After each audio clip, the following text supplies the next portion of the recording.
Oke, selamat pagi. Assalamualaikum warahmatullahi wabarakatuh. Waalaikumsalam warahmatullahi Waalaikumsalam wabarakatuh. warahmatullahi wabarakatuh. Warahmatullahi wabarakatuh.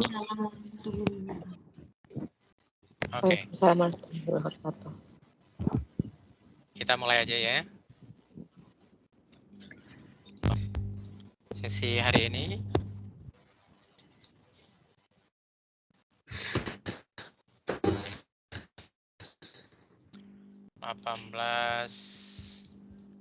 September. Kita akan fokus nanti kepada probabilitas peluang yang akan kita pelajari. Dalam peluang itu ada nanti hukum-hukum peluang, penambahan, perkalian, kemudian kondisional, independen, termasuk nanti permutasi kombinasi, dan sedikit kita lihat distribusi probabilitasnya. Mungkin masuk distribusi yang binomial sama Poisson ya. Kemudian baru minggu depan distribusi normal dan distribusi sampling untuk minggu depan.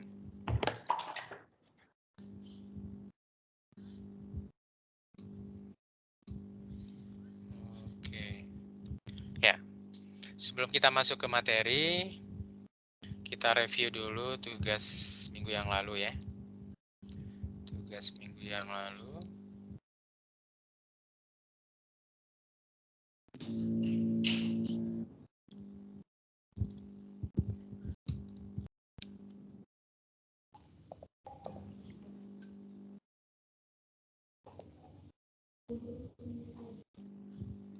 Oke. Di layar sudah kelihatan? Sudah, Pak. Oke, yang pertama adalah desimal. Ini yang desimalnya jangan banyak-banyak gitu. Desimal cukup 1.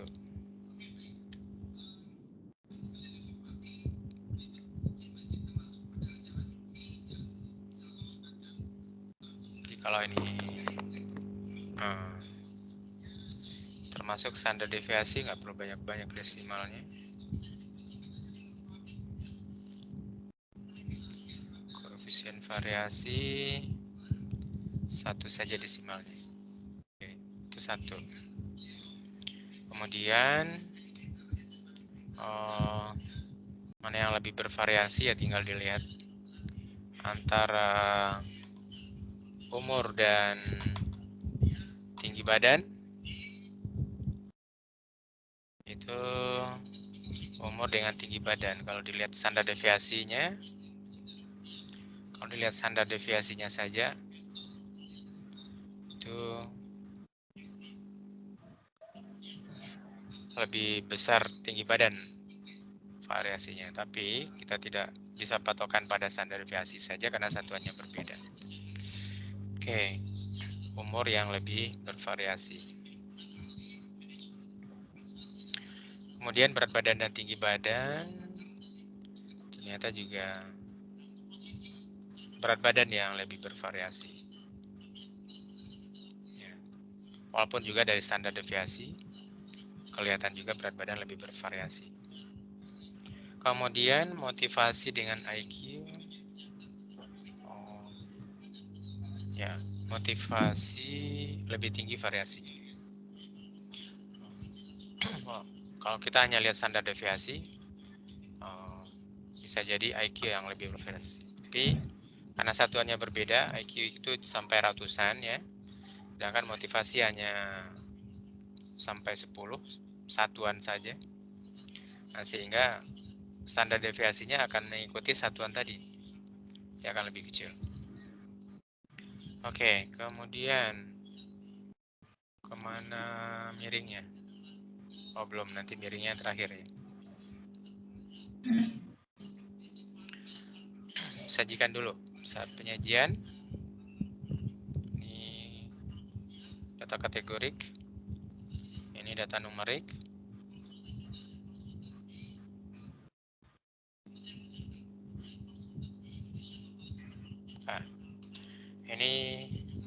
sudah benar.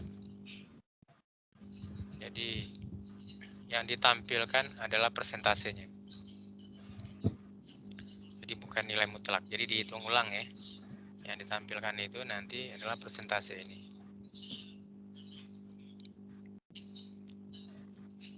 Ini juga sudah persentase, ini juga sudah persentase. Jadi dihitung ulang. Oke, miringnya kemana? Miringnya di mana ya?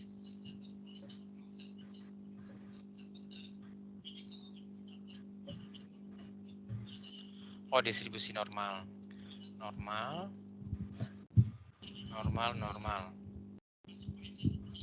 Oke.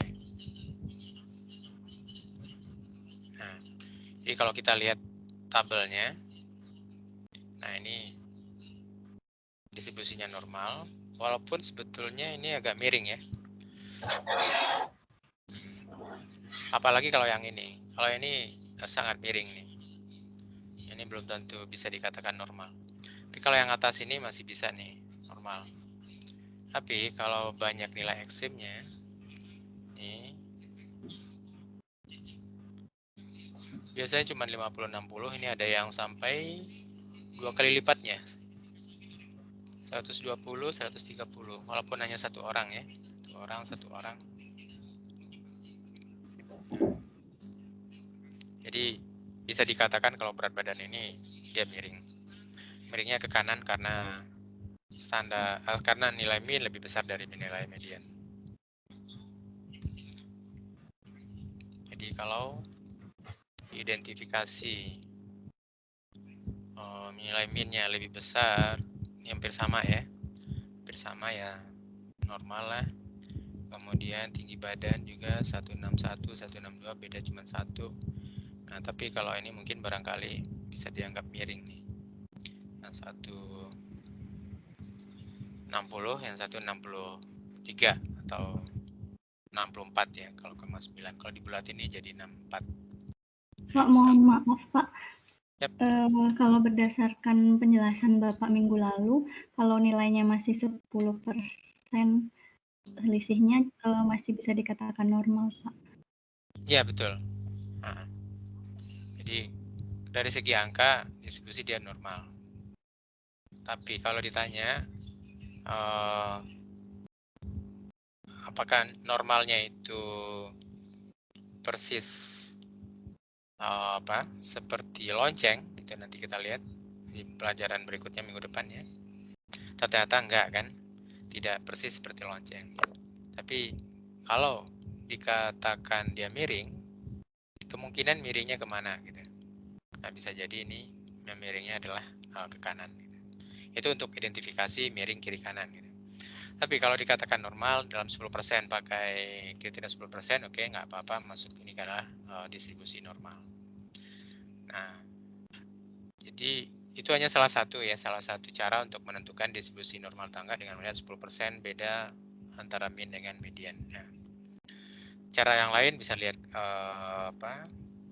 distribusi dari histogramnya. Kemudian cara yang lain lagi bisa dengan uji statistik, bisa Kolmogorov-Smirnov, bisa juga membandingkan nilai skewness-nya. Nah, itu minggu depan kita belajar terkait dengan distribusi normal itu. Lebih rinci ya. Kalau kemarin kan masih dalam gambaran kasar ya. Baru salah satu cara. Cara yang lain itu sebetulnya banyak untuk menentukan apakah ada suatu distribusi normal atau tidak. Oke, nggak apa-apa. Tidak ada masalah sebetulnya dengan menyatakan ini normal dengan patokan 10% tadi. Oke, saya cuman mau lihat yang lain lagi karena ada beberapa ya. Pak. Ya, silakan. Ya, Pak. Untuk menentukan range berat badan, kemudian umur, tinggi badan, itu apakah ada acuannya ya Pak? Misalnya per 5 atau per 10 gitu Pak? Acuannya jangan terlalu banyak aja kategorinya. Jadi masih oke atau per 20 masih oke Pak? Masih oke per 10. Dengan Nana ini kan 4. Pokoknya di bawah 10 itunya. Di bawah 10 kategorinya ini, rank interval. Jangan sampai misalnya nanti kalau 5 ini terlalu banyak ya. 5 itu nanti Iya. jadi 1, 2, Oh itu. oh iya, Jadi awal 5, balik. 1, 2, 4. Kalau 5 ini masih bisa. Oke. Masih di bawah 10 gitu. Jadi bisa per 5 tahun, bisa per 10. Kalau umur ya, kalau tinggi badan per 5 cm. Ini berapa nih? 40, 50 per 10 ya. Ya, bisa jadi nanti per 5 cm juga. Tinggi badan, berat badan per 10 per 5 kilo gitu bisa. Bisa 5, bisa 10 nggak masalah. Asal jangan lebih dari 10 kategori nanti. Kalau 10 kategori, lebih dari 10 kategori nanti terlalu rame dan kadang juga substansinya hilang gitu. Terlalu banyak. Tapi juga jangan juga terlalu sedikit gitu. Kayak ini terlalu sedikit nih range umur ini.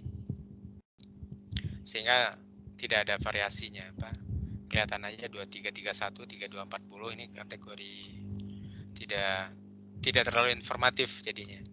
Jadi untuk yang umur ini sebaiknya nih bisa jadi 5 tahun ya, ininya intervalnya, supaya enak dilihat gitu. Ya baik Pak, terima kasih Pak. Ya. Nah, konsen saya adalah ini. Kalau tadi kan karena cuma satu ya, pie ya, melingkar itu gampang menampilkan persennya.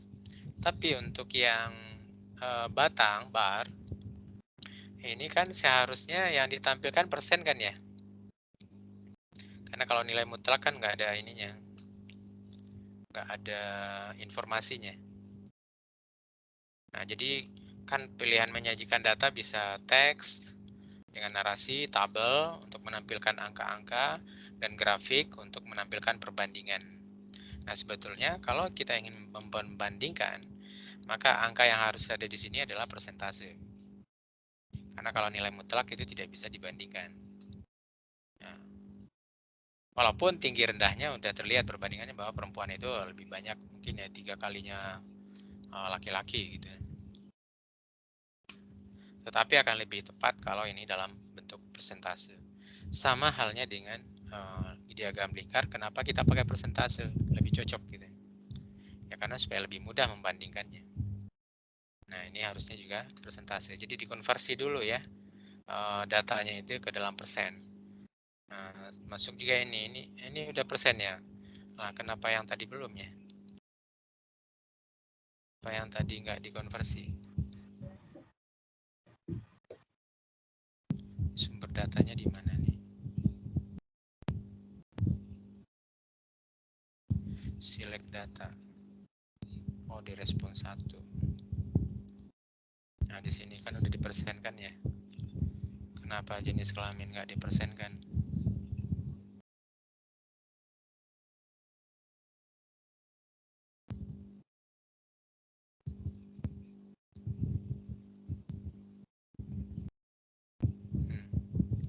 Jadi harusnya disamain ya.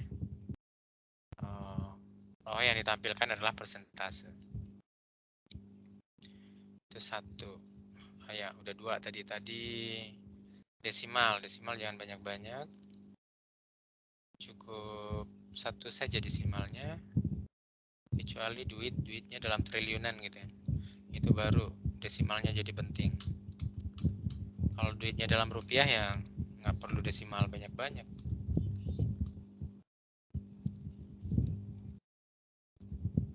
Oke, lihat satu lagi.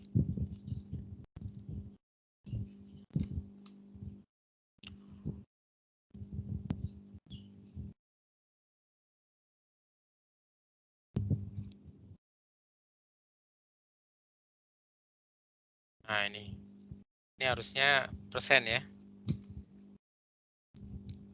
Nah, kalau ini kan udah gampang nih persennya. Kalau di pie kan, oh ya, tapi pie-nya jangan begini.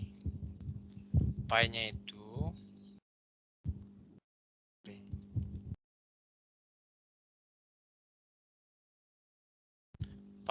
itu cukup yang sederhana saja. Mana change grafiknya?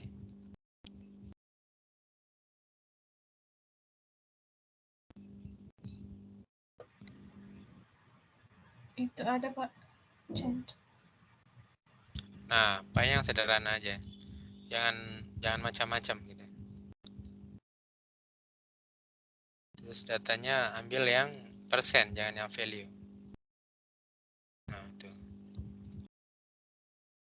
Nah, jadi ini ya, ini nggak dipakai gitu. Persen, terus jangan macam-macam, jangan.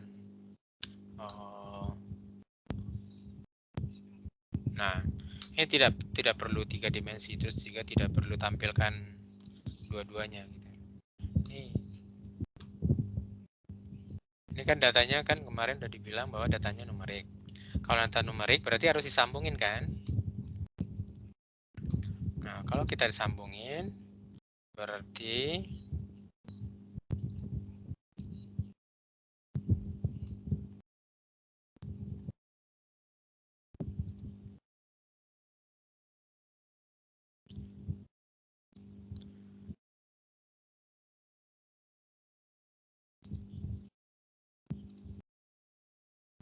gimana nyambunginnya kemarin? Supaya Yang panah ke bawah itu Pak, label optionnya ada panah ke bawah Pak. label optionnya Yang diklik tabelnya, Pak. tabelnya. Diagramnya ya. Format data series. Data series ya. Oh ya, gapnya dinolin kan. Nah, itu harus nyambung gitu. Jadi jangan dipisahin. Terus ini jangan 3 dimensi. Itu kita ini buat apa? Science apa ya? Produk akademis ya. Produk akademis itu beda dengan promosi gitu.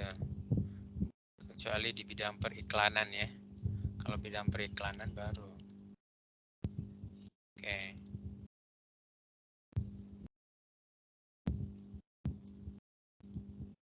Nah, ini warnanya disatuin aja. Satu warna saja. Ini boleh. Terus bordernya dikasih supaya agak kelihatan gitu.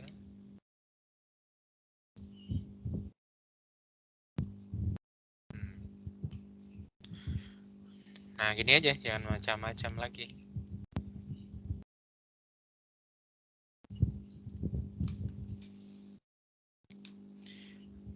Karena yang penting kan cuma perbandingan terus angkanya berapa gitu. Udah. Tidak perlu 3 dimensi, tidak perlu beragam-ragam. Ini juga nilai mutlaknya juga tidak perlu.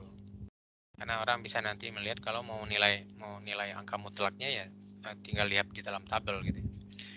Nah, karena inti dari grafik adalah membandingkan tren mana yang tinggi, mana yang rendah, terus berapa kali lebih tingginya. Nah, berapa kali lebih tingginya itu dalam bentuk persentase ini. Oke, demikian yang bisa ditambahkan supaya nanti ketika membuat penyajian itu langsung fokus gitu. Nggak perlu warna-warni gambar-gambar, nanti malah orang jadi pecah konsentrasinya. Terus jangan bikin data numerik kepisah-pisah gini gitu. Ya. Oke. Kira-kira ada yang mau ditanyakan? Bapak, saya mau tanya. Silakan. Pak, kemarin Bapak ada bilang kalau pada diagram batang kayak gini warnanya harus sama. Kenapa ya Pak? Saya lupa. Kenapa harus sama dan pas bagian mana itu warnanya tuh boleh beda gitu Pak? Apa sama aja gitu masalah warna? Ya. Kalau misalnya ini didempetin, oke, dia usahakan dempetnya itu dengan warna yang berbeda gitu. Iya. Nah, kalau dia pisah warna sama nggak apa-apa. Tapi kalau ini kita dempetkan, maka jangan biarkan dalam warna yang sama gitu. Nah, jadi harus warna yang beda. Misalnya ini kita kasih warna yang lain. Warna yang lain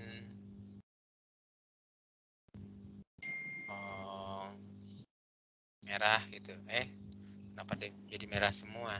Saya ngambil yang ini aja yang merah. Ini aja gitu. Terus ini gitu. Jadi dengan warna yang berbeda boleh disambungkan gitu. Tapi harusnya dia kan kepisah. Nah, kalau kepisah warna sama warna beda nggak masalah, tapi jangan dikasih warna lagi karena dia sudah terpisah gitu. Jadi dia ini dikasih warna yang berbeda hanya untuk membedakan SD dengan SMP itu bukan suatu kesinambungan, bukan suatu bukan data numerik yang kontinu, bukan data kontinu gitu, tapi data yang terpisah, kategori yang terpisah gitu. Ya Pak, makasih Pak. Oke. Pak, maaf mau nanya Pak. Silakan.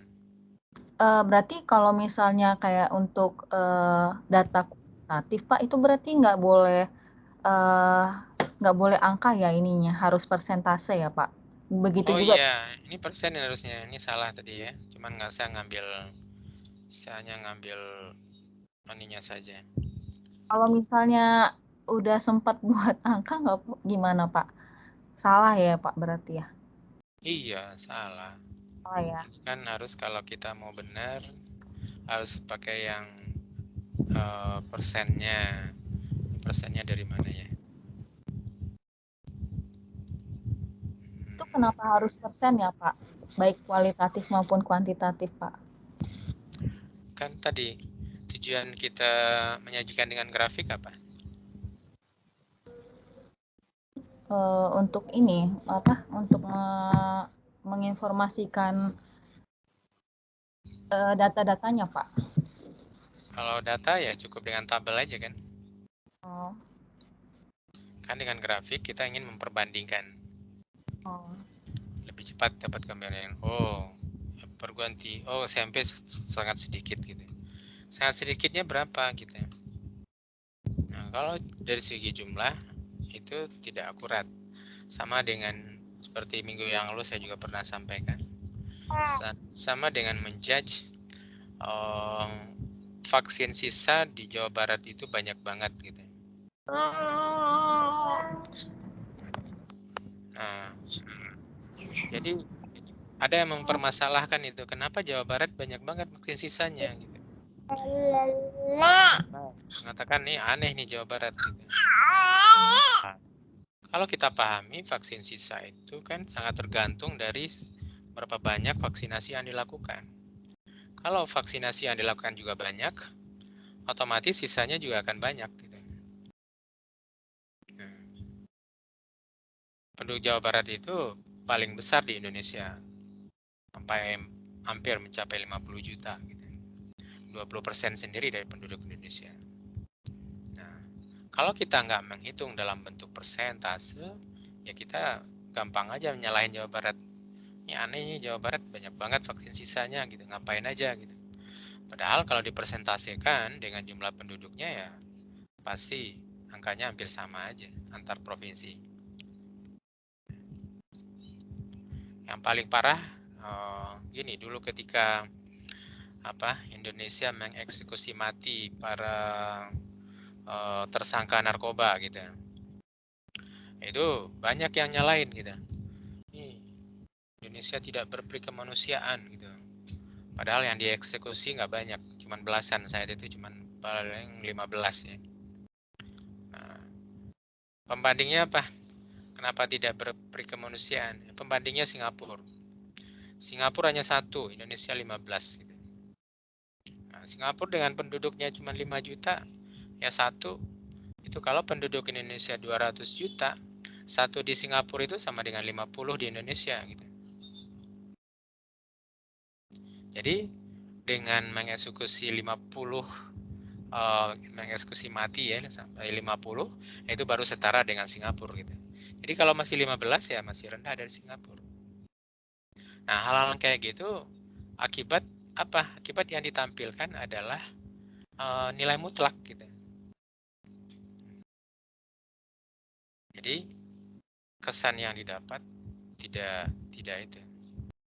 tidak merupakan kesan yang sebenarnya, tapi itu adalah bias gitu. Jadi kalau orang melakukan framing ya kayak gitu caranya. Framing menampilkan nilai mutlak seakan-akan itu besar gitu. Padahal kalau diproporsionalkan, diperseratuskan, itu bukan merupakan angka yang besar. Demikian. Baik, makasih Pak. Pak, maaf mau nanya lagi. Ya. Mengenai yang distribusi normal, itu saya ada cari Pak kemarin itu mengenai, ini kan skewness ya Pak ya. Nah, kalau di skewness-nya itu rule of thumb-nya Pak, kalau antara minus 0,5 sampai 0,5 itu masih simetris Pak. Terus kalau minus 1 sampai minus 0,5 itu baru bisa dikatakan skewness negatif. Kemudian 0,5 sampai 1 itu baru skewness positif Pak. Kemudian kalau misalnya dia minus 1, skewness negatif, maaf, kalau kurang dari minus 1 skewness negatif, kalau lebih dari 1 skewness positif, Pak. Jadi menentukan distribusi normal ini, apakah harus melihat skewness-nya atau hanya dari median modusnya aja, Pak? Misalnya Banyak cara. 10% banyak cara. Normal skewness negatif atau positif, Pak? Ya, banyak cara untuk menentukan normal atau tidaknya. Ya, mungkin minggu depan kita lebih rincinya. Jadi penentuan dengan melihat histogram itu salah satu tanpa memandang berapa mean mediannya. Terus dengan mean median hanya salah satu tanpa memandang yang lain.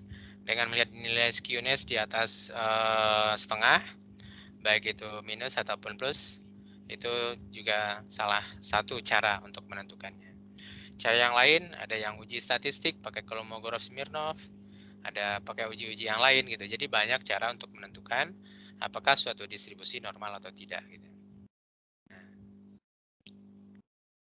Berarti izin Pak, maaf Pak, untuk soal 4 dan 5 itu Pak, kan tinggi badan, kalau yang saya cari itu skewness-nya dia positif Pak, sama seperti berat badan Pak. Di atas tengah ya? Iya benar Pak, jadi yang saya dapat skewness-nya itu 0,6 untuk yang tinggi badan, kemudian untuk berat badan itu 1,42. Jadi menurut saya yang hanya distribusi normal itu hanya umur saja, Pak. Ya nggak apa-apa, nggak masalah. Oke Pak, Yang penting jelas apa yang dipakai untuk menentukan dia normal atau tidak gitu. Siap Pak. Ya, tapi nanti yang penting lagi adalah jangan sampai nah ini.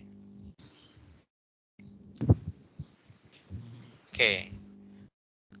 Nah, misalnya tinggi badan ya. Tinggi badan kan normal nih kalau dari segi grafik ya. Terus gara-gara kita pakai apa nanti misalnya skewness. Kalau dari segi skewness dia ini tidak normal gitu. Nah, patokannya adalah sepanjang salah satu ada yang menyatakan normal, maka dia dikatakan normal gitu. Jadi jangan hanya gara-gara ada yang bilang tidak normal, maka ini jadi tidak normal gitu. Jadi patokannya adalah yang sebaliknya. Sepanjang misalnya dari nilai histogram, dari perbandingan mean median, dari perbandingan skewness, atau dari uji statistik Kolmogorov, salah satu menyatakan normal, maka itu adalah normal gitu. Jadi tidak harus semuanya normal baru dikatakan normal. Gitu ya. Kalau nanti di dalam dunia nyatanya. Kalau sekarang kan masih belajar satu-satu nih.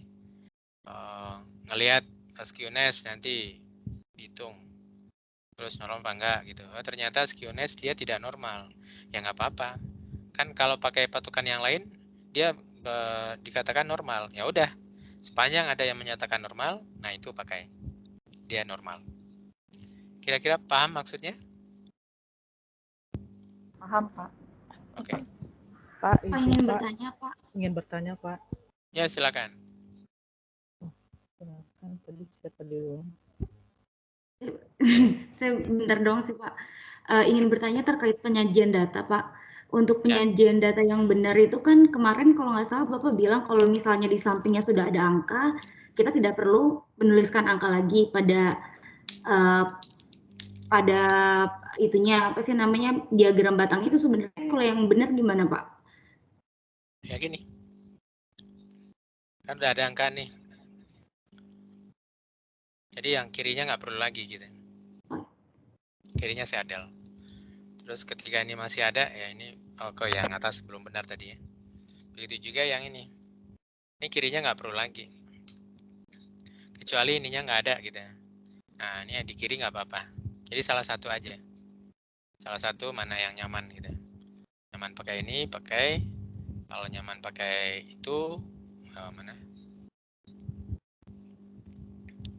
Nyaman pakai itu ya dibuang, dikeluarkan gitu. Sehingga ini lebih rapi. Lihat ke kirinya saja. Oke? Baik, terima kasih Pak. Izin tanya Pak. Silakan. Untuk yang perhitungan distribusi normalnya kan biasa kalau kita pakai SPSS kan Pak, itu kan langsung muncul tuh Pak ya. Misalnya dengan berbagai metode yang kita gunakan. Itu nanti penyajian data di reportnya kita itu kita langsung caplok tabel yang dari SPSS atau gimana Pak modelnya Pak? Enggak. Jangan dicaplok tabelnya. Caplok pesannya. Caplok pesannya. Kalau mau menyatakan dia normal, maka disitasi atau ditulis angka yang menyatakan dia normal. Apakah pakai skewness, apakah pakai Kolmogorov-Smirnov, atau pakai perbandingan mean dengan median. Berarti nanti sisa ditulis secara narasi gitu Pak ya? Betul, harus dinarasiin. Iya Pak, thank you Pak. Ya. Pak, izin bertanya Pak. Silakan. Untuk yang poin nomor 4 Pak, untuk menentukan distribusi normal dan skewness-nya tadi Pak. Kalau saya tadi kan menggunakan rumusan yang dari data analisis yang memang sudah ada di program Excel itu Pak. Jadi kan hasilnya berbeda Pak. Kemudian untuk variannya juga berbeda dengan kesepakatan bersama. Nah, itu ini salah atau benar ya Pak ya? Karena kan kita juga mengikuti dengan caranya berbeda gitu loh Pak. Tapi karena ini sudah rumusnya yang dibawa dari programnya sendiri itu gimana Pak? Kemudian untuk nilai skewness-nya yang kurang atau lebih dari 10% itu Pak, berarti itu bukan satu kewajiban kalau seandainya bukan suatu ketetapan pasti kalau kita menggunakan rumus yang berbeda ya Pak. Terakhir gimana ya? Terakhir kurang jelas tadi. Yang untuk skewness-nya Pak, untuk yang kemiringannya nanti, yang tadi kan kesepakatan kita kemarin itu apabila belum mencapai 10% dari nilai yang didapat itu masih dianggap normal Pak. Ya. Tapi data yang kita ambil dari program itu kan berbeda. Apakah nilai yang 10% atau nilai yang lain itu 10% yang kita sepakati itu sudah menjadi ketetapan umum atau hanya khusus untuk penghitungan manual saja Pak?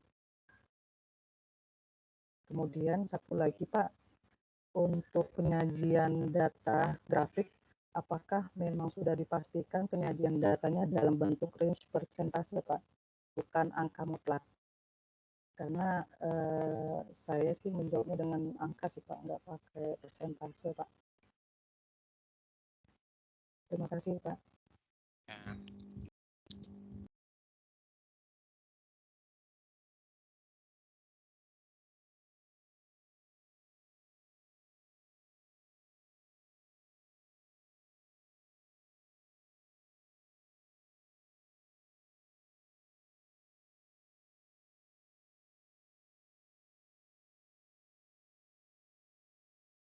Nah, sebetulnya banyak cara untuk menentukan di suatu distribusi itu normal atau enggak gitu. Nah, bisa pakai histogram yang terlihat aja visual ya, itu normal atau tidak, atau pakai mean median masih kisaran 10%, atau skewness lebih dari setengah nilai mutlaknya ya. Mutlak dia bisa positif atau negatif. Kemudian bisa juga nilai standar error dari skewness-nya dibagi dengan nilai mean dari skewness-nya, itu masih kisaran di bawah angka 2. Kemudian yang terakhir pakai IOG Kolmogorov-Smirnov, signifikansinya di atas 0,05. Nah, salah satu dari ini menyatakan dia normal, maka dia adalah normal. Jadi tidak harus 5-5-nya normal baru dikatakan normal gitu. Kira-kira nyambung nggak dengan yang ditanyakan tadi?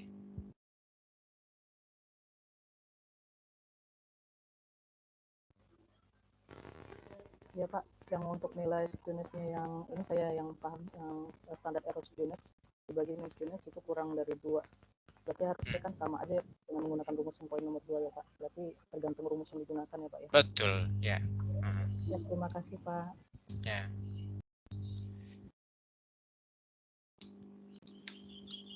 Oke, ada lagi?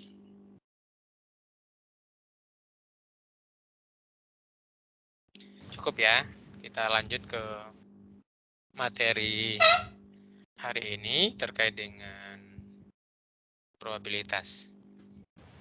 Pak, izin tanya Pak. Silakan. Maaf Pak, waktu itu saya pernah itu Pak dapat info Pak, cuman saya lupa Pak sumbernya dari mana. Kalau misalkan contoh antara yang jenis kelamin perempuan dan laki-laki kan hanya 2 perbedaan Pak ya. Itu bisa menggunakan persentase. Cuman kalau misalkan variasinya lebih Pak, misalkan seperti SD, SMP, SMA sama yang lebih dari itu, misalnya lebih dari 5 macam itu pakai ukuran mutlak Pak. Itu bagaimana Pak ya? Ukuran mutlak buat apa? Nilai mutlak. Jadi kalau misalkan kalau cuma hanya 2 atau 3 yang sedikit gitu Pak, itu bisa pakai persentase. Cuman kalau misalkan jenisnya banyak itu pakai nilai mutlak katanya Pak. Iya, pakai nilai mutlak untuk apa gitu kan, tergantung tujuan kan. Kita mau ngapain gitu. Kalau bisa tidak bisanya semuanya bisa. Ini bisa pakai nilai mutlak, bisa pakai persentase gitu. Tapi kan yang penting itu tujuannya, kita mau ngapain. Kita kan menyajikan ini bikin perbandingan. Menyatakan dia lebih tinggi, lebih rendah. Terus tanpa angka ini kan bisa juga terlihat nih. Oh perguruan tinggi lebih banyak gitu. Cuman berapa kali lebih banyaknya? Tampilin nilai mutlaknya. 80, 36, 50. Kira-kira nambah informasi nggak? Nah, coba diganti dengan persentase. Mana yang terlihat penambahan nilai informasinya? Apakah dengan nilai mutlak atau dikasih persen?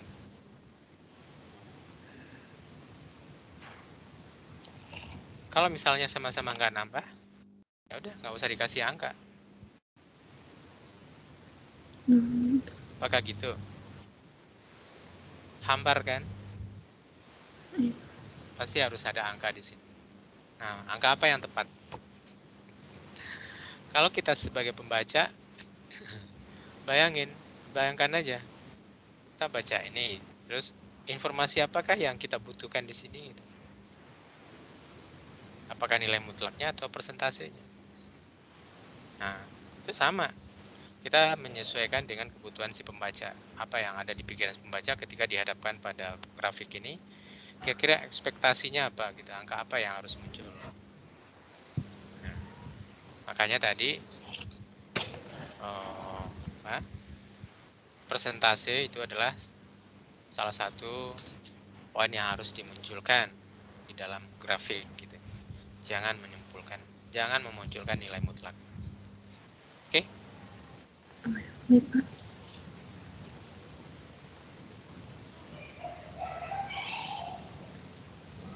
Ya, kalau tidak ada lagi kita lanjut ke topik hari ini ya. Tentang probabilitas.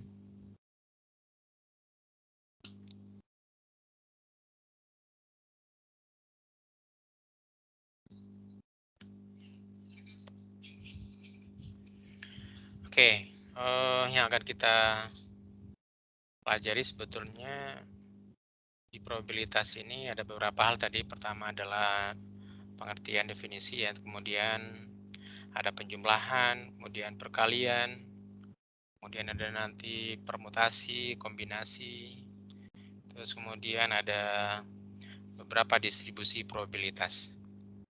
Nah, sampai kemudian distribusi normal itu adalah salah satu dari distribusi probabilitas sebetulnya. Nah, dari segi pengertian kita hanya akan menggunakan pengertian probabilitas secara empirik ya, bukan secara klasik dan bukan secara intuisi atau subjektif. Ada sih pengertian secara klasik itu tidak salah, tetapi lebih lebih ke arah teoritis. Misalnya contohnya adalah dadu, koin, apalagi kartu gitu. Nah, itu secara teoritis untuk menjelaskan peluang atau probabilitas tadi. Tapi yang kita aplikasikan nanti itu adalah distribusi pengertian probabilitas secara empirik, di mana probabilitas itu hanya dapat dihitung setelah kita mengamati, setelah dilakukan pengamatan, atau dalam konteks eksperimen setelah perlakuan dilakukan, setelah dilakukan intervensi atau eksperimen. Nah, secara teoritis itu terkait dengan kartu, ya ini mah menjelaskan probabilitasnya kalau kartu itu ada 52 kartu ya, kemudian dadu ada 6 gitu. Nah, probabilitasnya nanti dihitungnya per jumlah totalnya tadi. Nah, kita langsung empirik saja dengan sampel 1000 bayi yang lahir. Kemudian ada yang meninggal dalam 1 tahun ya, kematian bayi itu. Kemudian ada yang tidak. Nanti kemudian ditelusuri pada saat lahir dulu dia BBLR apa enggak gitu. Nah, angka BBLR-nya di sini 20% ya. Dari 1000 itu 200-nya BBLR. Nah, kemudian yang meninggal, kalau kita hanya melihat nilai mutlaknya saja gitu. Ini ya.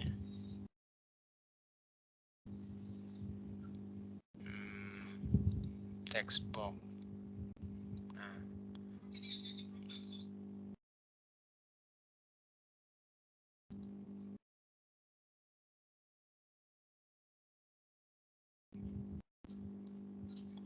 Kalau ini kita tutup ya. Nah. Terus kita lihat secara nilai mutlak kematian bayi.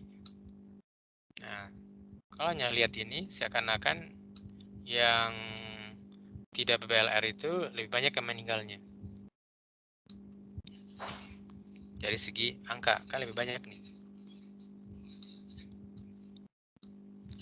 Nah, apa yang terjadi kalau angka mutlak ini yang kita tampilkan misalnya tadi di di grafik batang ya. Di grafik batang kan ini jadinya yang tidak BBLR meninggal 40, yang BBLR meninggal 25. Jadi seakan-akan yang tidak BBLR lebih banyak meninggal kan? Karena grafiknya lebih tinggi. Nah, itu yang dimaksud jangan menampilkan nilai mutlak. Jadi, kalau mau digrafikan, grafiknya harusnya yang ini.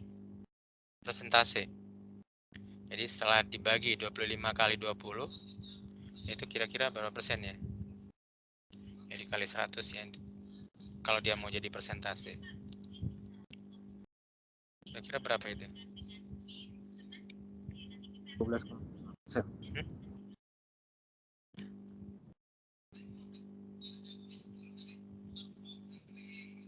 Berapa persen? 12,5 Pak. 12,5 ya. Nah, kalau yang di bawah? 5%. 5%. Nah, apa yang terjadi kalau kita menampilkan 25 dengan 40 gitu?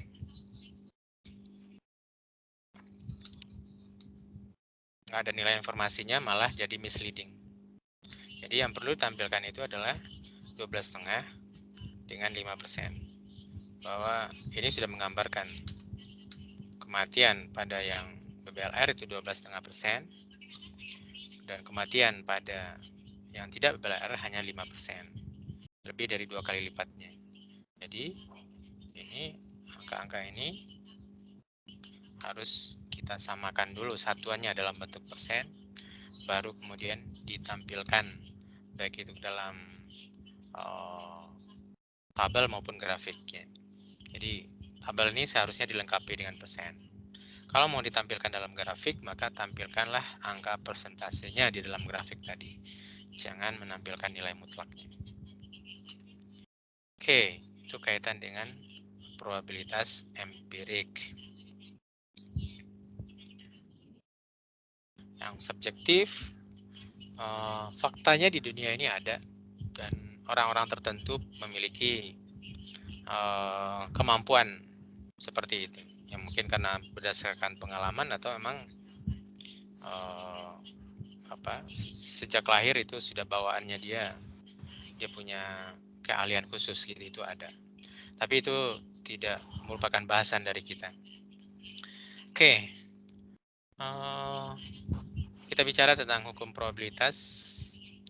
Yang pertama komplemen, kemudian penjumlahan, perkalian, permutasi, kombinasi. Yang komplemen ya pelengkap ya, itu gampang. Yang agak repot itu menjumlah dan mengalihkan ini. Karena kita harus paham apakah bisa langsung dijumlah dan dikali saja, atau ada hal-hal yang diperhatikan terlebih dahulu. Nah, kalau dua probabilitas tadi merupakan kejadian yang mutually eksklusif, itu bisa langsung dijumlah. Tapi kalau tidak, maka harus ada perlakuan lagi. Termasuk juga ketika dia independen, itu bisa langsung dijumlah, tapi ketika non-independen, maka harus dilihat kondisionalnya. Secara garis besar, komplemen itu pelengkap ya. Kalau ada probabilitas A, maka komplemen dari A adalah 1 minus probabilitas A.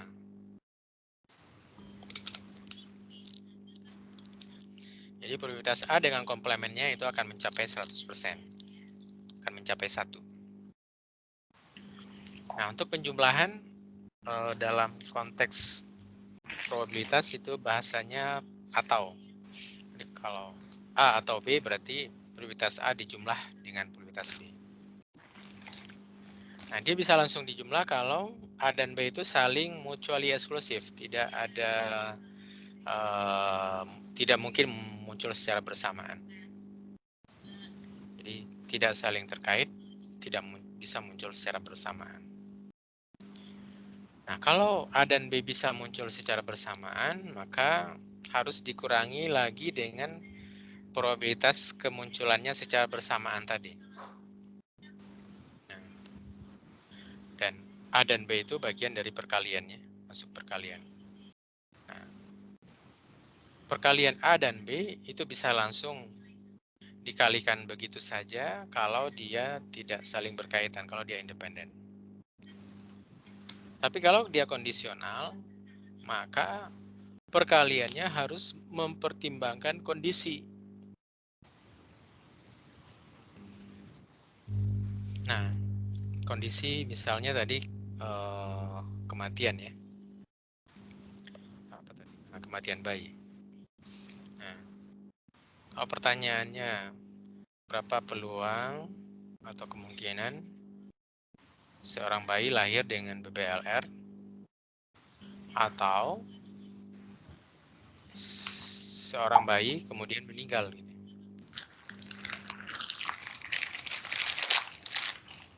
Jadi seorang bayi lahir dengan BBLR itu adalah suatu peluang. Tapi seorang bayi meninggal itu peluang yang lain. Nah, di dalam meninggal ini bisa dia BBLR, bisa tidak gitu. Nah, berarti dia bukan mutually eksklusif. Sehingga kalau ditanya berapa peluang untuk terjadinya seorang bayi tadi lahir dengan BBLR atau meninggal, maka tidak bisa ditambahkan secara langsung, tapi harus dikurangi kembali dengan kemunculan secara bersamaan. Jadi dia bayi BBLR dan kemudian meninggal, itu pengurangnya, karena dia tidak muncul secara mutually eksklusif. Nah, begitu juga dengan non kondisional tadi yang independen ya, tergantung. Jadi matinya tadi sangat tergantung dari BBLR atau tidaknya. Nah, sehingga ketika ditanya peluang seorang bayi lahir dengan BBLR dan kemudian mati, maka itu tidak langsung bisa dikalikan peluang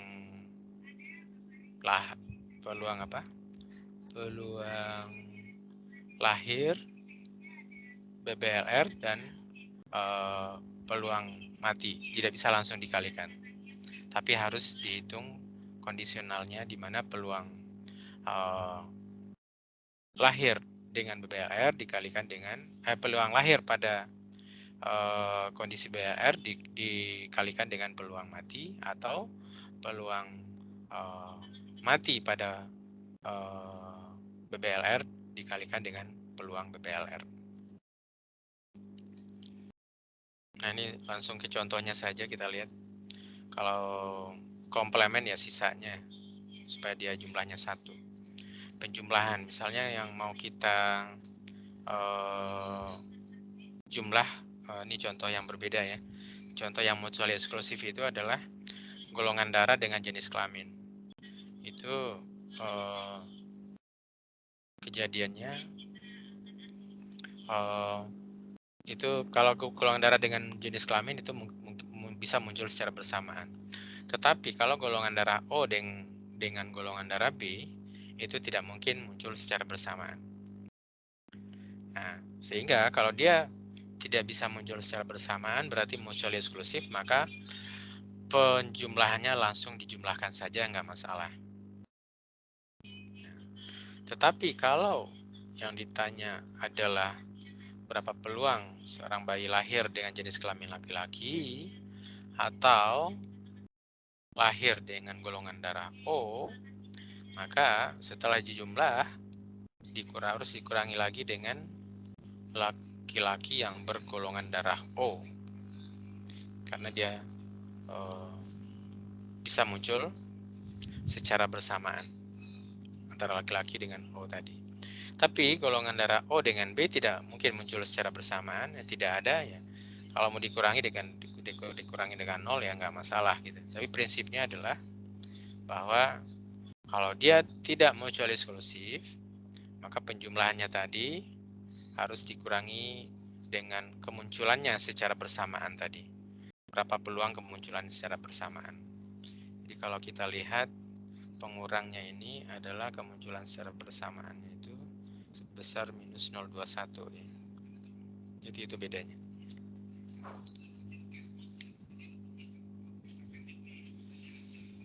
Nah, bagaimana dengan perkalian? Perkalian ya, kalau dia independen, tapi jarang kejadian di dunia ini yang independen ya.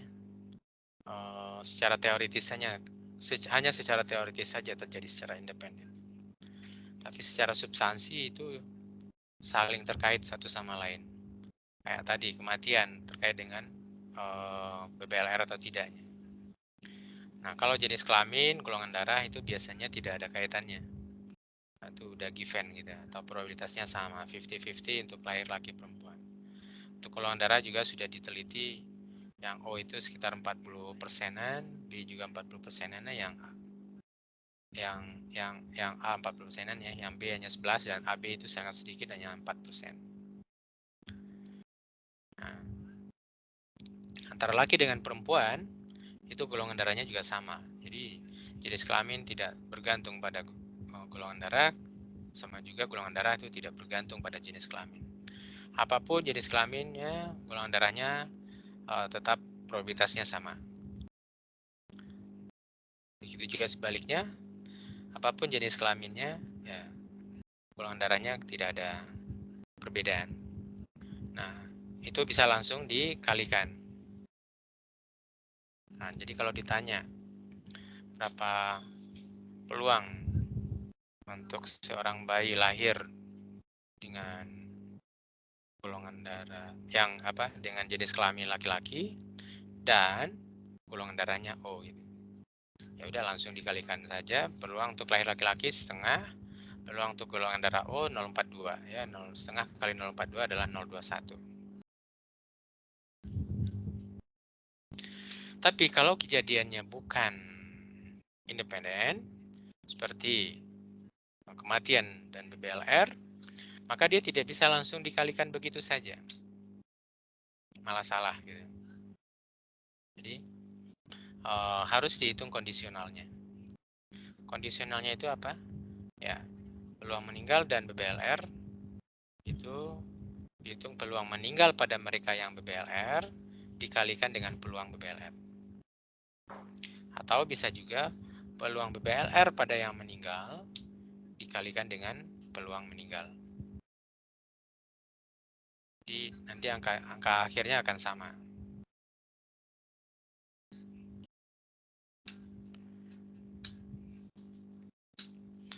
Nah, peluang meninggal pada BBLR dilihat yang BBLR 200, meninggal 25. Jadi peluang meninggal pada yang mereka yang BBLR 25/200.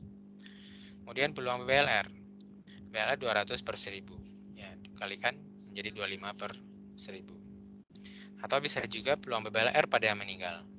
Lihat yang meninggal, BBLR-nya 25 per 65. Dikali peluang meninggal. Peluang meninggal dari semuanya 65/1000. Jadi 25/65 dikali 65/1000, hasilnya sama 25/1000 juga. 12,5%. Oke, lanjut. Nah, ada konsep permutasi kombinasi dalam probabilitas tadi. Nah, ini konteksnya adalah urutan atau bukan urutan gitu. Urutan itu jadi penting apa enggak? Susunan ya. Susunan, kemudian konteksnya adalah apakah urutannya penting atau tidak dalam susunan tadi. Kalau urutan jadi penting, maka dia disebut sebagai permutasi. Urutan jadi penting itu AB dengan BA itu dianggap dua hal yang berbeda. Nah, contoh yang paling gampang itu adalah password ya. Password itu antara 1 dengan 2 dengan 21 itu dianggap berbeda. Dihitung dua password yang berbeda. Nah, contohnya ketika kita bikin formatur susunan panitia, ada ketua, wakil, sekretaris. Dari 5 orang bisa disusun berapa banyak gitu susunan kepanitiaan. Si A ketua dengan si B wakil itu akan berbeda dengan si B ketua dengan si A wakil. Nah, sehingga urutannya jadi penting. Nah, kalau urutan tidak penting, gimana dia? Nah, kalau urutan tidak penting, maka dia disebut sebagai kombinasi. Nah, jumlah berapa banyak kombinasi yang bisa, itu hampir sama perhitungannya dengan permutasi tadi. Dimana kalau permutasi susunan password ya, kalau angka ada 10 digit, 0 sampai 9, suruh bikin password 4 digit saja. Itu adalah n faktorial dibagi dengan n kurang r faktorial. N-nya ada 10 angka, 0 sampai 9. R-nya ada 4 susunan, 4 angka yang disusun jadi satu password. 1, 2, 3, 4 itu satu password.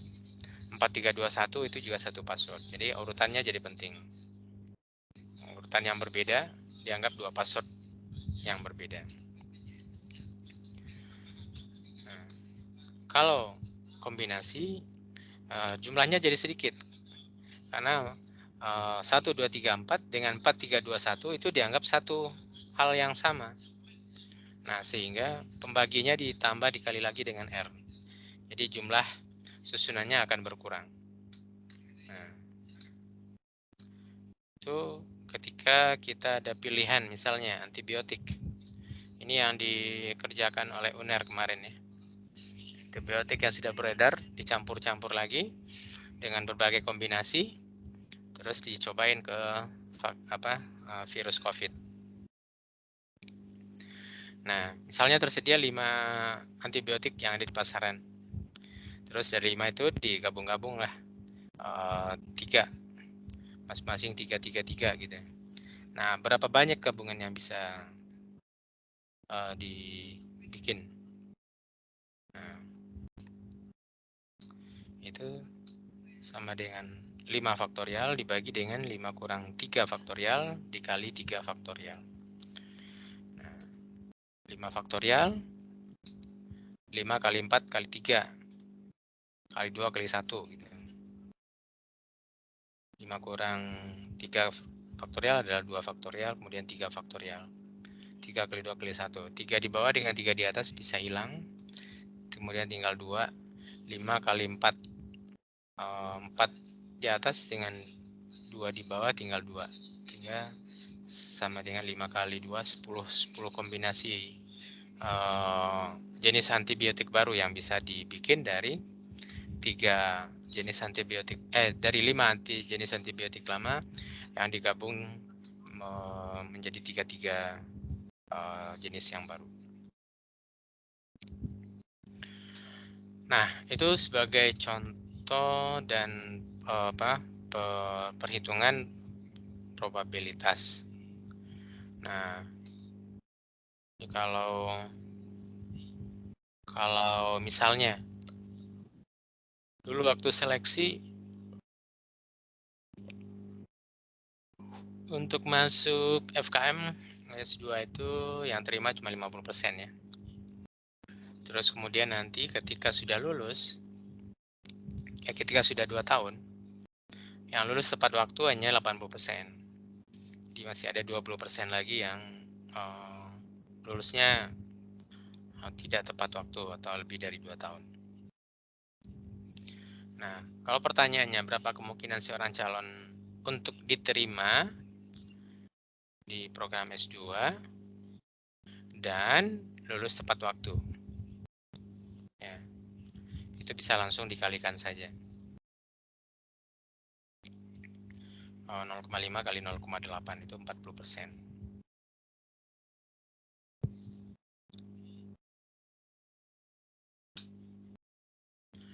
Nah, ya ini tugas untuk hari ini untuk dikumpulkan minggu depan ya. Dari data kelas. Nah, jadi kalau dari data kelas tadi, kemudian kita pilih satu mahasiswa, walaupun data kelasnya adalah gabungan dari kelas Jumat dan Sabtu ya, maka jumlahnya banyak. Kita pilih satu orang mahasiswa, maka berapa peluang untuk terpilih satu mahasiswa tadi itu adalah seorang laki-laki atau seseorang yang berumur di bawah 30 tahun. Nah, di sini itu tidak bisa langsung ditambahkan begitu saja. Karena antara laki-laki dengan yang berumur di bawah 30 tahun itu ada overlapnya, tidak mutually eksklusif. Karena yang berumur di bawah 30 tahun itu bisa laki-laki juga. Nah, sehingga ketika kita menjumlahkan maka harus dikurangi kembali dengan komponen ketika umur 30 tahun dan sekaligus juga laki-laki. Nah,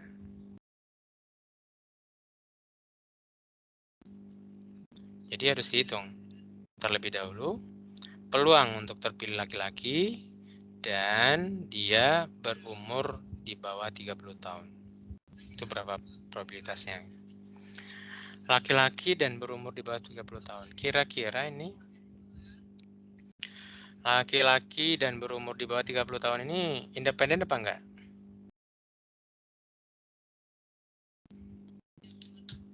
non independen Pak. Iya, Non independen Pak.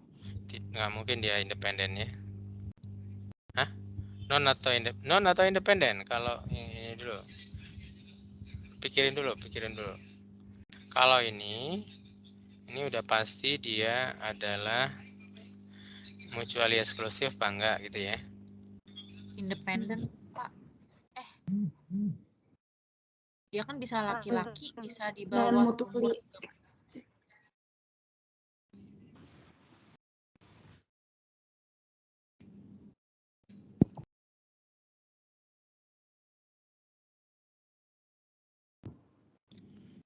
Tidak. Kenapa tidak Non mutually mutual eksklusif? eksklusif. Kenapa tidak mutually eksklusif? Karena di bawah 30 tahun itu bisa juga adalah laki-laki.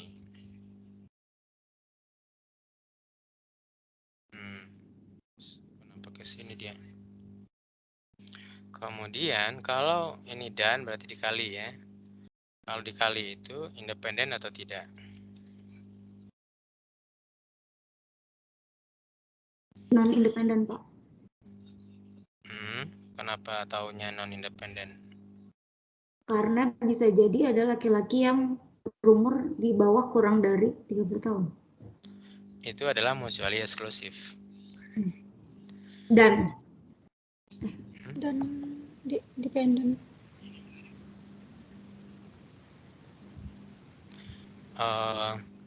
Kalau independen itu adalah peluangnya sama, probabilitas probabilitas LK umur kecil dengan 30 sama, itu baru independen. Jadi jenis kelamin itu apakah ditentukan oleh umur? Tidak. Secara teori ini kan tidak ya. Nah, jadi harusnya ini adalah independen.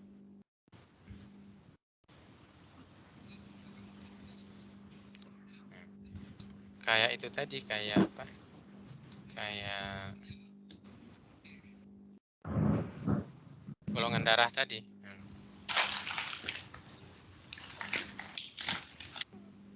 Itu bisa langsung dikalikan gitu. Probabilitasnya.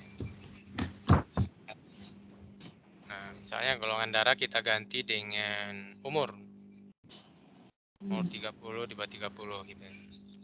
Nah, secara teori itu jenis kelamin itu tidak bergantung pada umur, begitu juga umur tidak bergantung pada jenis kelamin. Nah,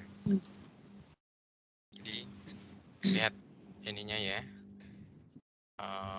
substansinya terlebih dahulu. Probabilitas mereka umur 30 atau atas 30 sama saja gitu. Sehingga dia adalah independen.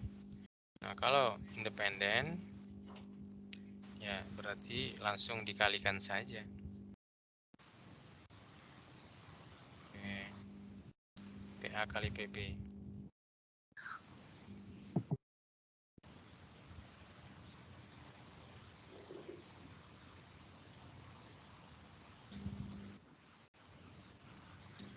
Nah, kalau vaksin beda lagi.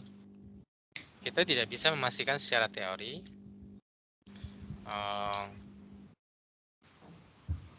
vaksin pada laki-laki sama dengan vaksin pada perempuan. Karena vaksin ini sangat tergantung pada aksesibilitas, sangat tergantung pada kemauan. Siapa tahu yang laki-laki malas untuk divaksin. Atau memang akses untuk vaksinnya belum dapat gitu. Kenapa ya? Karena yang laki-laki itu lebih banyak bekerja bukan sebagai nakes gitu misalnya. Yang perempuan lebih banyak bekerja sebagai nakes sehingga dia dapat prioritas untuk mendapatkan vaksin gitu. Nah, sini baru dia tidak independen, ini bisa jadi adalah kondisional. Nah, kalau ini kita tanyakan, independen probabilitas LK, probabilitas vaksin ya.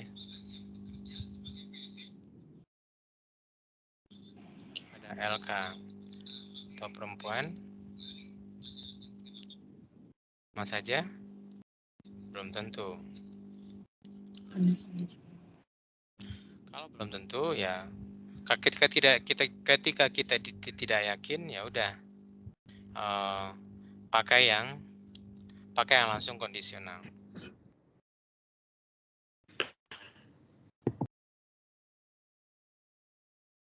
Kalau kondisional berarti probabilitas A pada kondisi B, pada kondisi B-nya mana? Ya. Kali dengan probabilitas B. Bisa seperti itu. Atau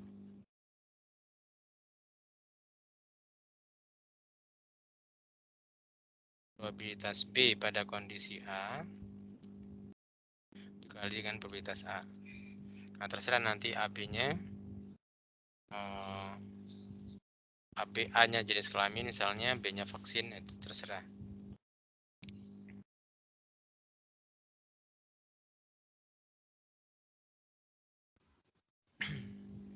Pak, mohon izin bertanya, Pak. Ya, silakan. Berarti nanti kalau untuk menentukan probabilitas A pada kondisi B atau probabilitas B pada kondisi A itu berarti kita pakai tabel silang yang seperti tadi contoh BBLR itu ya, Pak? Betul.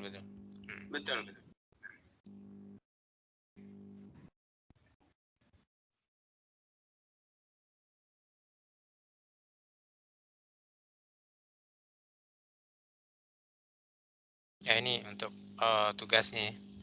Kalau yang tadi ini bukan tugas. Ini dari data kelas ini yang digunakan untuk menghitung probabilitasnya. Oke. Ada lagi pertanyaan, ini apa nih? Oh, ini buat minggu depan nih, jangan dikerjakan sekarang. Cukup yang satu ini.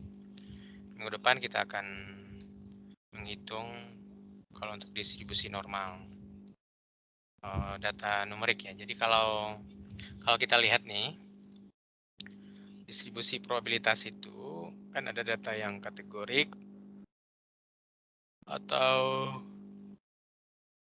data numerik. Nah, numerik juga bisa ada dua, apakah dia kontinu atau diskrit. Nah, untuk distribusi normal itu hanya berlaku untuk data numerik yang kontinu. Sedangkan numerik diskrit nanti pendekatannya lebih banyak menggunakan distribusi Poisson atau binomial. Nah, apa bedanya Poisson dengan binomial? Nah, kalau binomial itu kategori outcome-nya itu kategorinya itu cuma dua, ya tidak, sehat sakit, hidup mati gitu. Nah, keduanya tidak saling terkait. Jadi kalau hidup ya hidup saja, nggak ada mati di dalamnya. Sebaliknya juga begitu. Kalau mati ya kategori mati saja. Nah, itu bisa dihitung, tapi hitungannya nggak usah dilihat rumusnya yang rumit ini.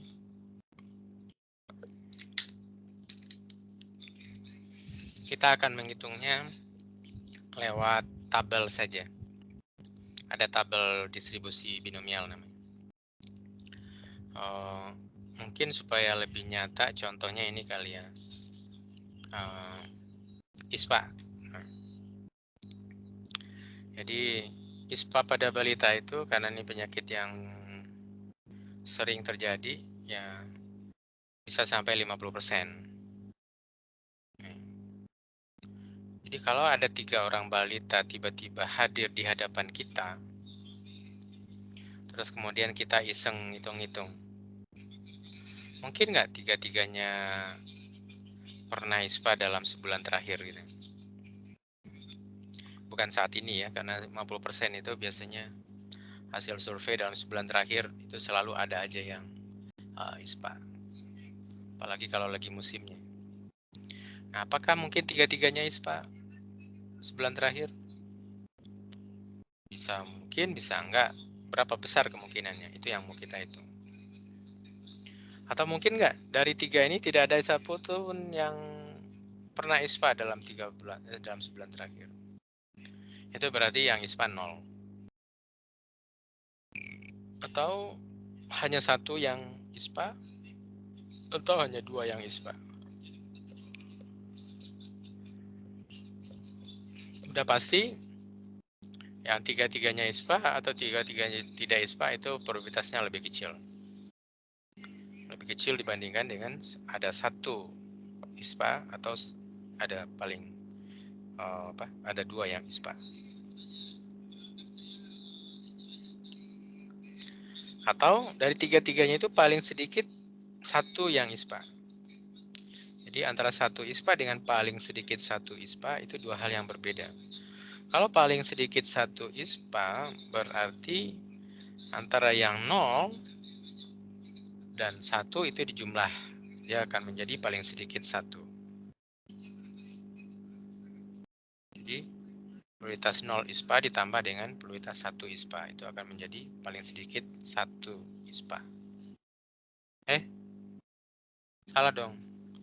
Kalau paling sedikit 1 itu berarti 1 ISPA, 2 ISPA, 3 ISPA. Salah. Paling banyak 1 baru 0 dan 1 ya. Paling banyak 1 yang tidak ada yang ISPA ditambah dengan 1 ISPA itu jadi paling banyak 1 ISPA. Nah, saya akan memperlihatkan kalau cara ngitung dengan kalkulator sederhana sebetulnya bisa nih. Kalau 0 gitu, semuanya angkanya 0, masukin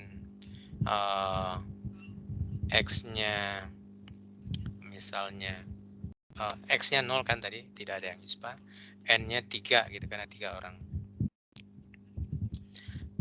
P 0,5, P pangkat 0 ya 1. 1 kurang setengah pangkat N kurang 0 pangkat 3. Ya, tinggal setengah pangkat 3 aja nih. Terus N faktorial, 0 faktorial, 3 faktorial dibagi dengan 3 kurang 0 faktorial ya 3, kemudian dikali dengan 0 faktorial. Jadi praktis yang kanan ini tinggal 1, yang atas dengan yang bawah habis tinggal 1. Jadi praktis untuk 0 itu adalah setengah pangkat N-nya berapa tadi? 3 ya. Setengah pangkat 3 di kalkulator berapa? Nah, kalau kita lihat tabel,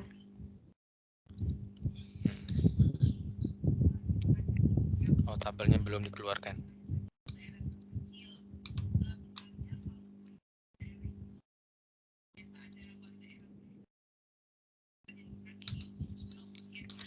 Tabel binomial. Nah, ini dia. Untuk melihat tabel binomial ini, sebetulnya tabelnya banyak ya. Unhide. Nah, jadi probabilitasnya itu bisa berkisar antara setengah sampai 0,95. Nah, tinggal kita lihat tadi di dalam persoalannya P-nya itu berapa? 50%. Berarti lihat yang P 0,5. 0,5. Oke, yang ini. Yang lain kita hide saja terlebih dahulu supaya nggak banyak mengganggu.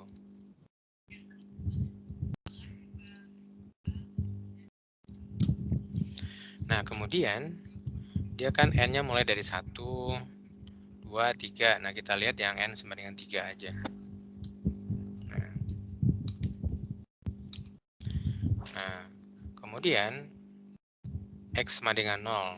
Nah, ini adalah X ya, C atau X. Nah, X. X ini adalah P. Probabilitas. Nah, pada N sama dengan 3, X0-nya itu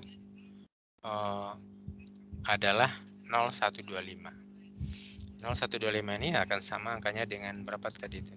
Setengah Pak, pangkat mohon 3. maaf, yang Ya? tampil masih yang PPT-nya, Pak, di tempat saya. PPT-nya. Bukan tempat lain gimana? Excel-nya. Tempat lain gimana? Udah Excel, Pak. Udah Excel, Pak. Masih Oh PPT, ya, Ya. mungkin Pak. sinyal saya. Masih PPT ya, Pak? Excel sekarang. Coba sinyalnya ditarik lagi. Agak kenceng. Oh ya, saya belum nanya. Harusnya waktu di awal-awal saya tanya itu di Google Form itu. Ini posisi saat ini di mana gitu. Maksudnya posisi belajarnya itu di mana, di provinsi apa, kabupaten apa gitu. Untuk melihat persinyalannya. Atau nanti saya kirim aja deh ini link untuk survei ya. Kita survei lagi terkait dengan proses belajar daring ini. Oke, udah muncul Excel-nya? Iya, sekarang baru muncul, Pak. Sekarang baru muncul. Oke. Nah, tadi saya ulang lagi. Ya. Saya ulang lagi, ini adalah tabel Excel.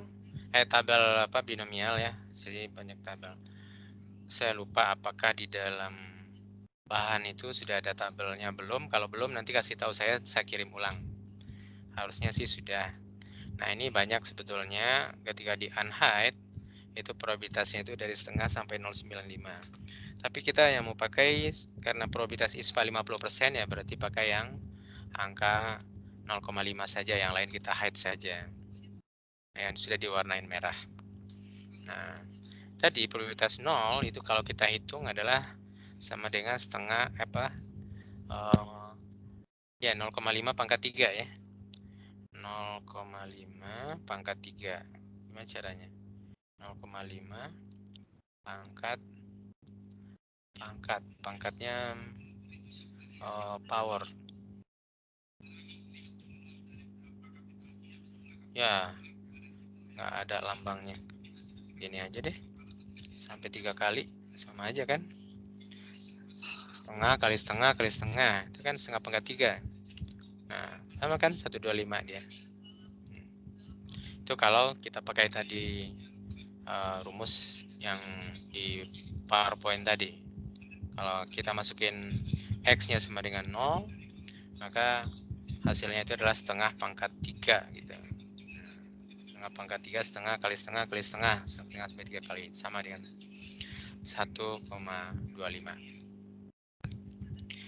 Nah, kalau dari tiga-tiganya itu tiga-tiganya ISPA gitu. Tiga-tiganya ISPA bukan 100%. Karena ini adalah kumulatif. Kalau ini kumulatif, ini membacanya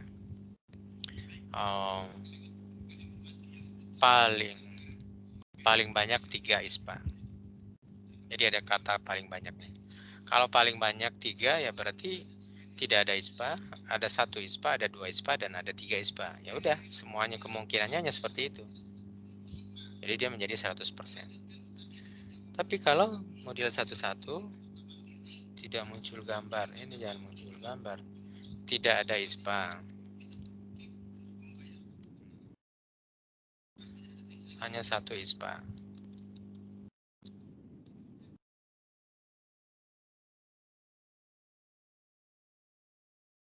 Hanya 2 orang ISPA,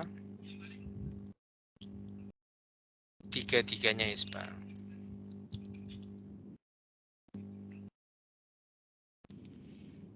Nah, karena ini kumulatif, maka untuk mendapatkan angka 1, maka harus setengah dikurang 125. Untuk mendapatkan 2 berarti 875 kurang setengah. Untuk mendapatkan 3 berarti 1 dikurang 875. Ya, inilah angkanya. Ini adalah pengurang setengah ke 125, itu 375. Jadi dari 3-nya 1 orang ISPA, peluangnya adalah 375. dari ketiga orang ada 2 yang ISPA, itu adalah juga 0,375. Terus ketiga-tiganya ISPA, yaitu 0,125, sama dengan tidak ada yang ISPA.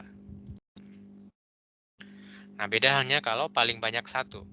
Kalau paling banyak 1, ya ini angkanya 0 dan 1. Dijumlahkan antara 0 dengan 1, dia akan menjadi paling banyak 1. Jadi paling banyak 1 orang ISPA itu peluangnya adalah 50%. Dari ketiga tadi, paling banyak 1 itu bisa jadi tidak ada yang ISPA atau 0, atau ditambah dengan 1 orang ISPA. Itu akan menjadi paling banyak 1. Tapi kalau paling sedikit 1, itu bisa 1, bisa 2, bisa 3 ISPA-nya. Orangnya tadi ketiganya ISPA, atau hanya 2 yang ISPA, atau hanya 1 yang ISPA. Itu paling sedikit 1. Maka ini dijumlahkan. Ya. Nah, penjumlahan ini akan sama dengan 1 minus 0. 1 minus P0. Jadi kalau paling sedikit 1 berarti 1 dikurangi P0. P0-nya 125, ya berarti paling sedikit 1 itu adalah 0,875. Tapi kalau paling banyak 1 berarti 0 dan 1 itu setengah. Nah, itu menggunakan tabel untuk memudahkan perhitungan probabilitas. Dalam konteks hitung-hitungan, kalau ini ada yang ISPA, kemudian kejadian ISPA itu sangat sering, bisa sampai separuh 50%. Kalau ada 3 balita di hadapan kita, terus kita tebak-tebakan pakai probabilitas, itu bisa dihitung berapa probabilitasnya tidak ada satupun yang ISPA dari ketiga balita ini. Atau berapa probabilitas tiga-tiganya ini pernah ISPA dalam sebulan terakhir. Nah, itu cara perhitungannya sama, menggunakan pendekatan tabel tadi. Nah, untuk yang tadi kan binomial ya, sekarang Poisson. Nah, apa beda binomial dengan Poisson? Sebetulnya hampir sama aja kan, karena kategorik, numerik, diskrit. Nah, itu bisa aplikasinya bisa binomial, bisa Poisson. Nah, kapan dipakai Poisson? Ketika binomialnya tidak sanggup lagi. Tidak sanggup lagi binomialnya itu misalnya N-nya banyak gitu, kejadiannya jarang. N-nya banyak, N-nya misalnya 1000 atau 2000. Nah, kalau ini 1 pangkat N, 1 pangkat 1000, jangankan pangkat 1000. Pangkat 100 saja itu udah error dalam perhitungan. Baik itu kalkulator, komputer, atau apapun gitu. Di angka pangkat itu nggak bisa banyak-banyak dia. 100 saja sudah error. Apalagi kalau 1000, pangkat 1000. Nah, sehingga ada pendekatan lain distribusi Poisson yang bisa digunakan untuk menghitungnya. Atau distribusi Poisson itu selain dipakai untuk kejadian yang jarang, itu juga dipakai untuk kejadian persatuan waktu.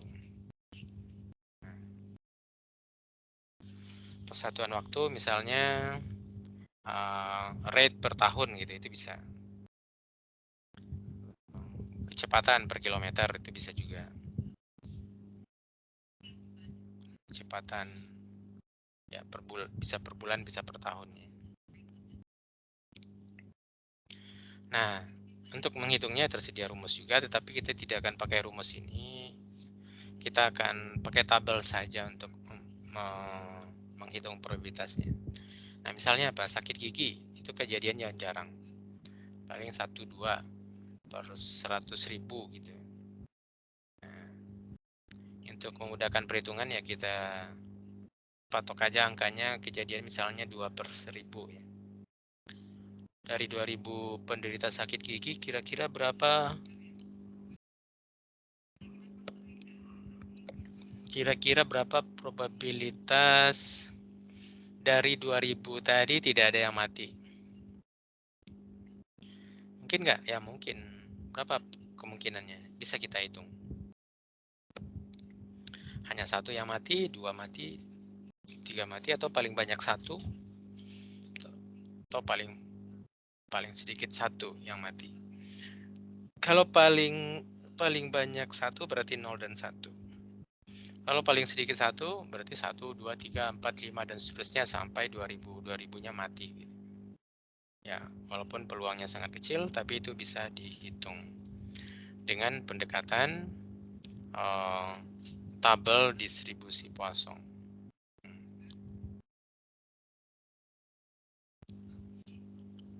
Nah, kita lihat aja distribusi Poissonnya. Kalau misalnya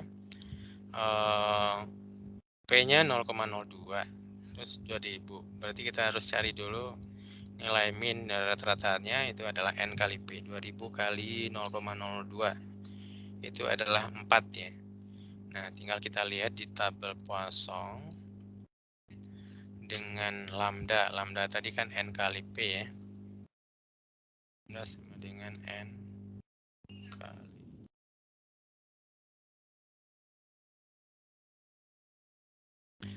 Jadi, dilihat N kali P-nya sama dengan 4. Terus kemudian X-nya berapa gitu. Yang 4 saja kita lihat itu adalah ini. Nah,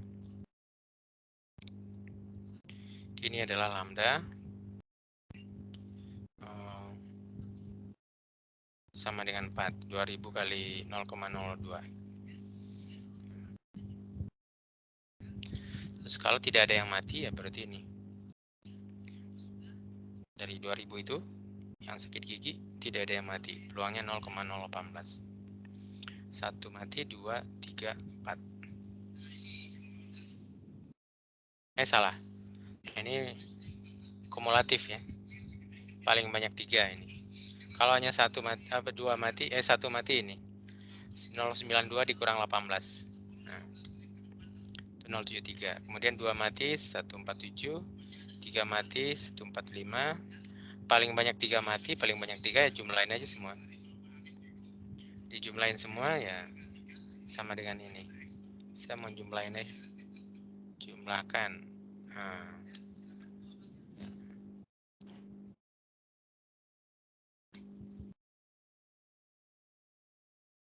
Jumlahkan. Ya. Di jumlah ini itu akan sama dengan kumulatif dari 0 sampai 3 probabilitas kumulatifnya. Terus kalau paling sedikit 3 berarti 3, 4, 5 dan seterusnya. Itu sama dengan 1 dikurangi P kumulatif 2. Namanya P2. P2 ini. Kumulatifnya sampai 0,238. Kemudian 1 dikurang 0,238 itu sama dengan 0,762.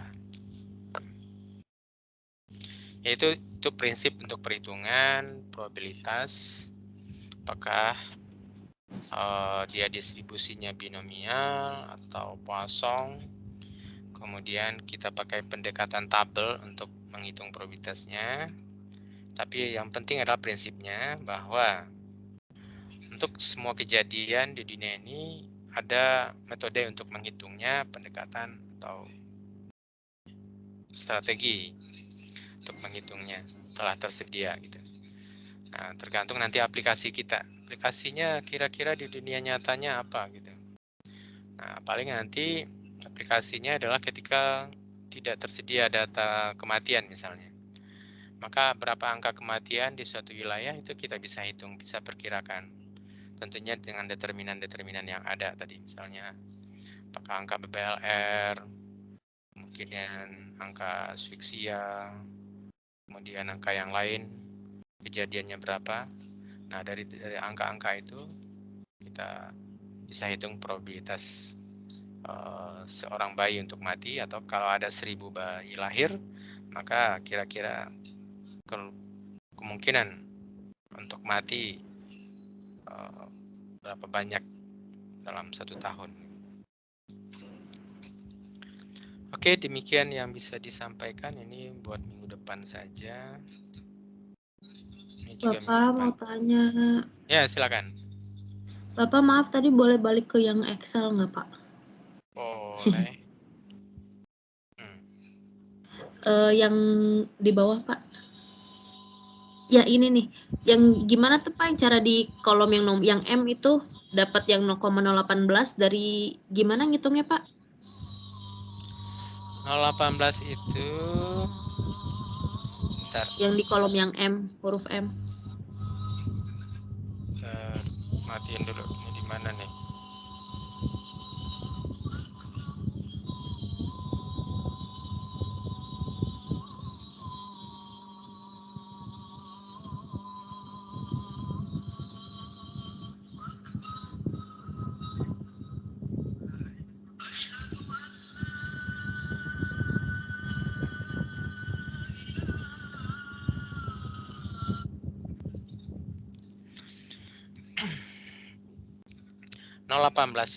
ini angka ini nih. Ini nggak usah dilihat. Nah, tapi yang penting itu adalah 073 ini. 073 ini adalah kalau satu orang mati itu adalah 092 dikurangi 018 karena 092 ini adalah kumulatif. Itu adalah kumulatif antara 0 dengan 1 dijumlahkan gitu. Berarti kalau 0 dan 1 dijumlahkan dapatnya 092, berarti yang kalau 0-nya 018 berarti satunya adalah 092 dikurangi 018. Iya. Iya. Oke, Pak. Kasih Pak. Oke. Ya. Silakan kalau ada yang lain. Pak, izin bertanya. Yep. Untuk tugasnya itu nanti yang P-nya itu pakai yang tabel di Excel tadi atau gimana ya Pak? Maaf kalau kurang jelas. Tugasnya cuma ini doang. Halo. Kalau yang ini nggak perlu tugas nih. Ini kalau mau kita identifikasi aja nih. Cum laude 0,2, 20%. 10 mahasiswa berapa kemungkinan untuk cum laude. Kira-kira di nomor 1 ini pakai pendekatan apa? Pakai probabilitas apa kita menyelesaikannya? Binomial. Betul. Paling identifikasi aja binomial gitu. Terus kenapa binomial? Karena 0,2 dikali dari 10 mahasiswa, jadi cuma ada kira-kira 2 orang untuk lulus cum laude. Oh, belum pas. Ada lagi? Jumlahnya masih sedikit, Pak. Jumlahnya kecil. Betul. Dari jumlahnya sedikit. Kalau ini jumlahnya banyak ya. Walaupun tidak banyak amat. Tapi kalau misalnya pakai pendekatan distribusi binomial, pakai pangkat 10 itu masih bisa kalkulator ngitungnya. Tapi kalau pangkat 60 itu udah repot, udah error di kalkulatornya, sehingga yang di bawah ini selain n-nya banyak, kuncinya adalah kejadiannya jarang. Jadi lihat kejadiannya ini jarang, terus ininya banyak gitu. Kalau ini 20% kejadiannya sering ya. Oh ya. Tadi bukan dikali berapa tadi? Bukan dikali 10 sama dengan 2, bukan gitu. Tapi lebih persisnya adalah kejadiannya cukup sering gitu. Banyak. Okay. Kalau ini kejadiannya kecil. Nah, ya, silakan kalau ada pertanyaan. Bapak mau tanya lagi. Terus itu batasnya apa namanya? Kan ini tadi 10 mahasiswa, satu lagi 60 mahasiswa. Nah, batasnya itu apa? Menentukan dia ini banyak apa enggak? Maksudnya selain dari angka kejadiannya ini. Yang paling gampang adalah masukin suatu angka kemudian di kalkulator dipangkatkan. Apakah dengan pangkat seperti itu masih bisa jalan di binomial? Kalau masih bisa jalan pakai binomial. Tapi kalau tidak bisa jalan lagi pakai nanti pendekatan Poisson. Gitu aja patokannya. Pak, ingin konfirmasi, Pak. Yap.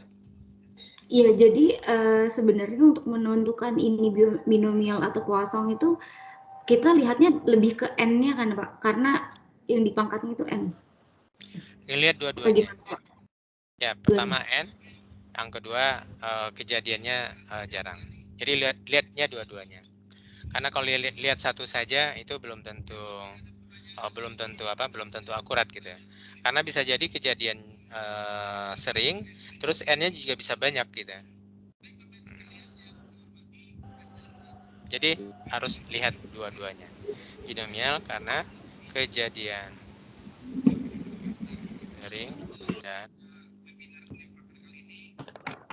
N kecil gitu ya. Ini Oke, Pak, thank you. Kejadian jarang N besar. Oke. Pak, untuk yang bawah tetap binomial kah? Bukan Ya, Poisson. sorry.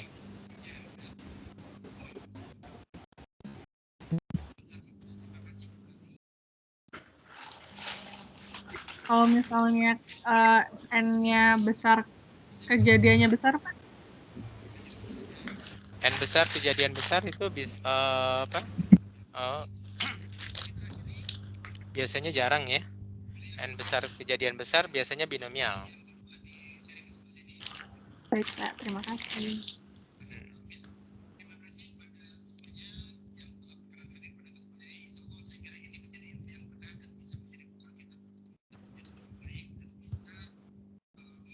Ya, sebetulnya kita kuliah daring ini harusnya tidak dibatasi hanya interaksinya 2,5 jam perkuliahan saja ya, waktu perkuliahan.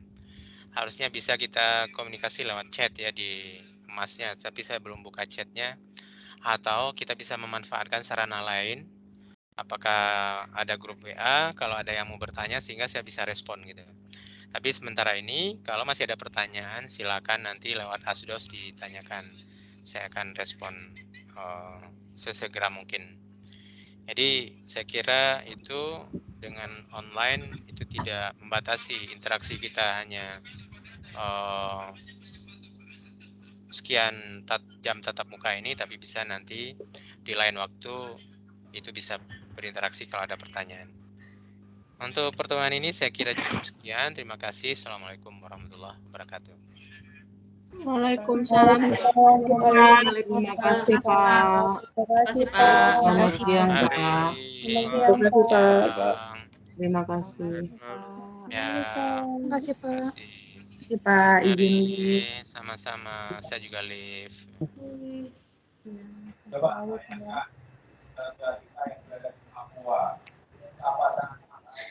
Semangat, guys.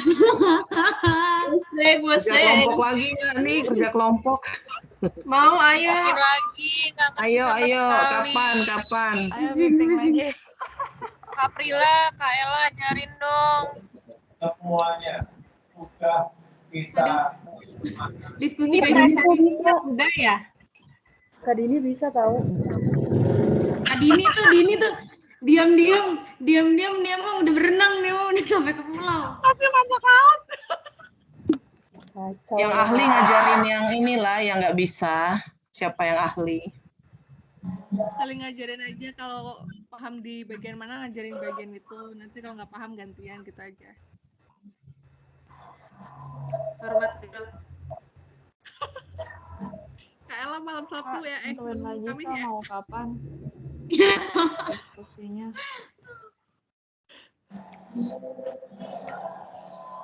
Ini tuh masih di record tahu, ya nggak sih? Iya. Masih di record, guys. Izin live. Dijaga. Lanjut chat ya, dah. Thank you semua.